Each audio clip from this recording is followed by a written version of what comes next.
simplify the following rational expressions. Sa first problem, kukunin lang naman natin yung common factor ng 4x, 20. So, obvious yung 4 as the common factor kasi 20 is divided by 4 and 4 is divided by 4. So,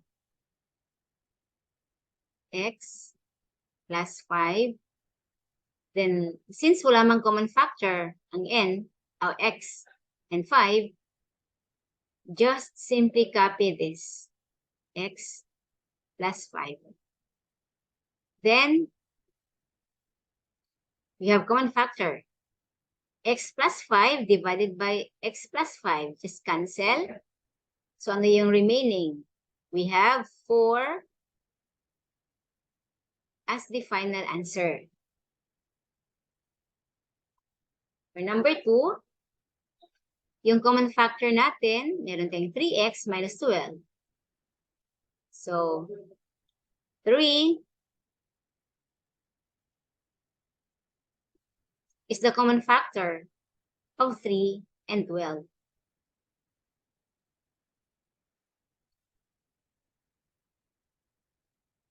Okay. 3 divided by 3. Okay, divisible yan. 12 divided by 3. 4. So, siya ang common factor. X minus 4. Okay, let's see. Distribute natin kung tama ba tayo. 3 times x, we have 3x. 3 times 4, we have negative 12. Okay.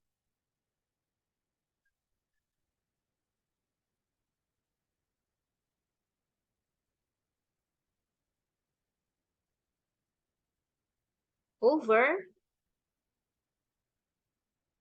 So, still, 3 and 12, yung common factor nila is 3. But, meron din namang x sa right. So, sa first term, second term, pareho silang may x. So, ang common factor nila is not only 3, but x also. So, 3x. Then, put x minus 4. So, let's check. 3x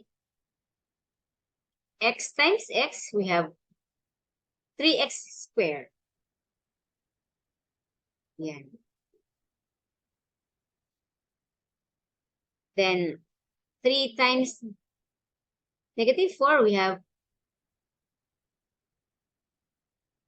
negative 12x.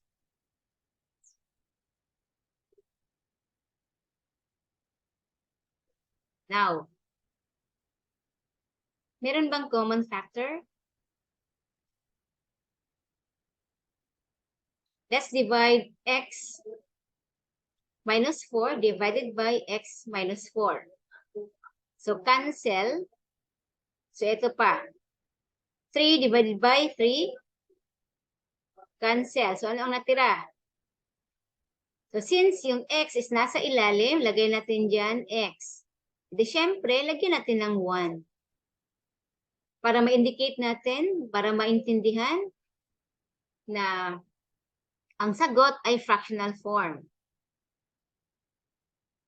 Kasi wala namang sagot na katulad ng ganyan. Yung denominator lang ang lumabas, walang nasa numerator. Okay. This is now the final answer. So number 3, we have x squared plus 3x minus 28 over x squared minus 49. Since trinomial ito, we have 3 terms, first term, second term, third term. Gagawa muna ako ng dalawang close and open parenthesis. So, since x square yan, gagawa ako ng dalawang x factors. Kasi, pag i-multiply mo ang x times x, we have, of course, x square. Then another, itong negative 28, hahanapan natin yan ng mga factors. Make sure na kung ipag-add or ipag-subtract yung mga factors ng negative 28, dapat positive 3 ang result.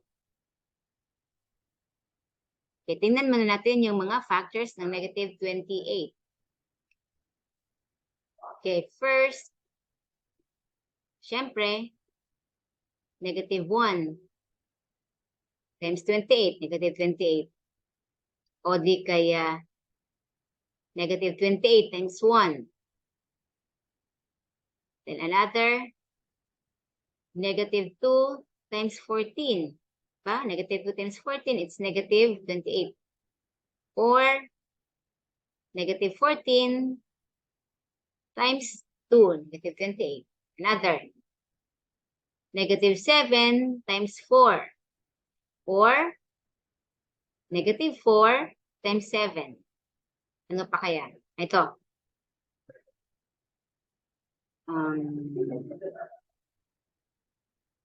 Parang wala na. Now, tingnan natin kung either ipag-plus ba or ipag-minus. Dapat, ang result, ito ang hanapin natin. Dapat, positive 3 yung sagot. Hanapan natin. Hindi, kung ipag-plus natin ang negative 1 plus 28, ay 27. Okay. Hindi pwede yan. Ito naman, negative 28 plus 1, negative 27. Okay, hindi din siya pwede. Sagot dito is 27. Ito ang sagot ay negative 27. Dito naman, kung mag-plus, the answer is 12. Okay. Wrong din yan. Dito, kung ipag-plus, may negative 12. Wrong din yan. Ito naman, kung ipag-plus, negative 3. Dapat positive 3, hindi negative 3. Okay, wrong din yan. Hindi natin yan gagamitin. Ito. Negative 4 plus 7. We have 3. We will use this kasi 3 man yan. Ayun, 3. So, ibig sabihin, yung mga factors natin ay ito, negative 4. Ito. Ang gagamitin natin. Okay, yan. So, negative 4 and positive 7. Ayan. So, wala pa ha. Doon pa lang tayo sa part na numerator. Yan, diyan sa ibabaw. How about dito sa ilalim? Or sa denominator? Erase ko muna to. Okay, erase mo na. Then, katulad ng ginawa ko, gagawa ako ng close and open parenthesis. And then, gaya dito, x. Okay, gagawa ko ng dalawang x. Okay, ito naman. Since binomial yan, dalawang terms lang yan. First, second term. Hahanap ako ng mga factors ng negative 49.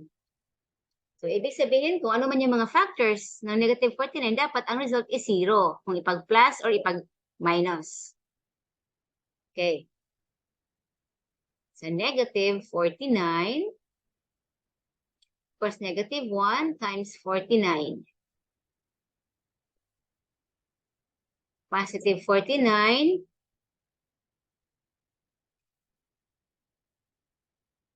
Wait. Hindi positive 49.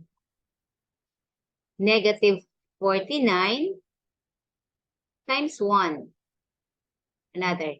Negative 7 times 7.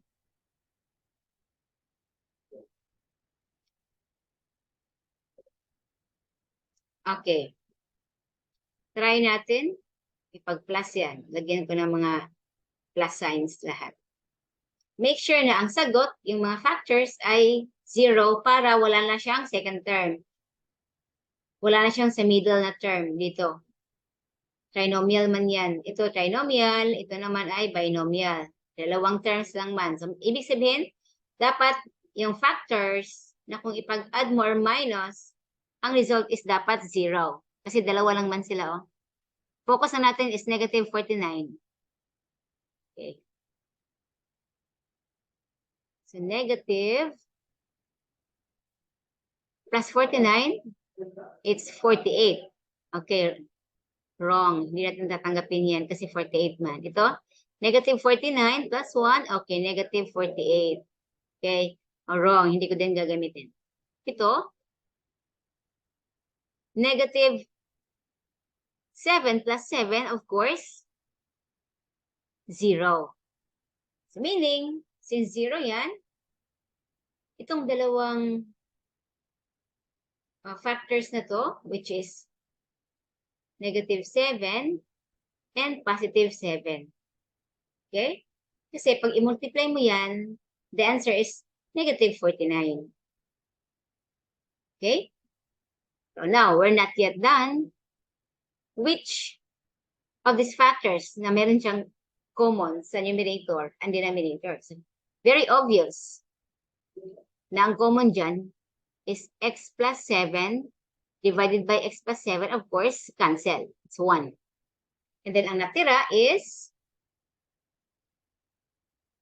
just copy na ang natira. Wala naman silang mga common factor dyan. So, x minus 4 over x minus 7. That is now our final answer.